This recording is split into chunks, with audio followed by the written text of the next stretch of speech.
So coming into orientation, you'll take that onboarding plan, you'll take that stakeholder map, and you'll take all of the different pieces of what being a people manager at your company looks like. And you'll provide this as an ongoing conversation with this individual. So include the normal pieces of an onboarding process, but do it in conjunction of this idea that you are now a people manager. So it'll include things like a refresh of the employee handbook because they'll have direct reports, but also reminding them of their role in the company the company mission, the company projects, the long-term vision. Where do they fit into all of these pieces? I also recommend having team introductions. So let me set the stage for you. You just got promoted to a manager. This actually happened to me, by the way. You just get promoted to a manager and you have some direct reports and you come in on Monday and nothing's different, right?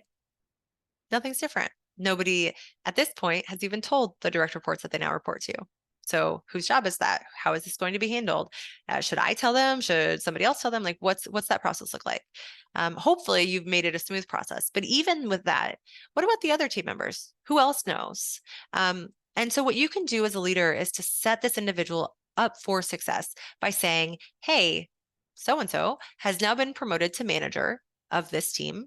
Here's what they're going to accomplish, and here's why we chose them for this role." That's critical because you know what's always happening behind the scenes. There's a chance that there's a likely chance that somebody else wished that they had gotten that role. Or a manager on a different team views this person as maybe less qualified or less experienced. Maybe they're younger than that person, or they came from a different industry and they've only been in our space for a small, a short amount of time.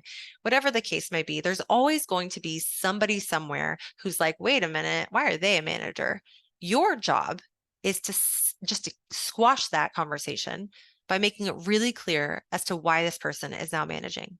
And if your reason is just that you needed a manager, then I encourage you to rethink the person for the role. But you have the opportunity to boost the confidence of this individual and to create a message to the whole company that we take the role of the manager quite seriously. We're really mindful of it, and it's something that we want to make sure that the people who fill these positions are qualified and capable. And here's why we made that decision. There are some situations where you have just one person reporting into a manager.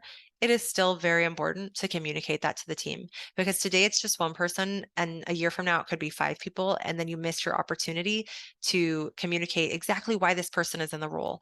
And that conversation should be documented. It should be something that maybe you announce in writing, but also that you let the individual know, like, here's why we promoted you into this role, because it sets a level of expectation of what they're going to be doing, what skills you valued in them. It's that positive reinforcement of like, hey, these are the reasons. Now keep doing that. And we'll get into how you can expand on that here in a bit.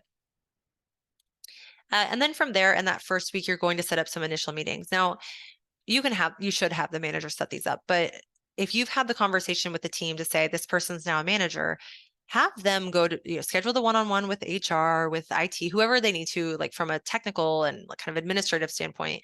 And HR is going to be a great partner for them, but also have them set meetings with you and any other superiors.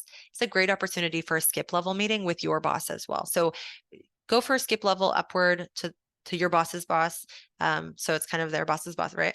And the conversation there should be what is expected of them. Like how will everybody know that their team's successful, and what is it that we're looking for? What signals? These are invaluable conversations that they just desperately need to have.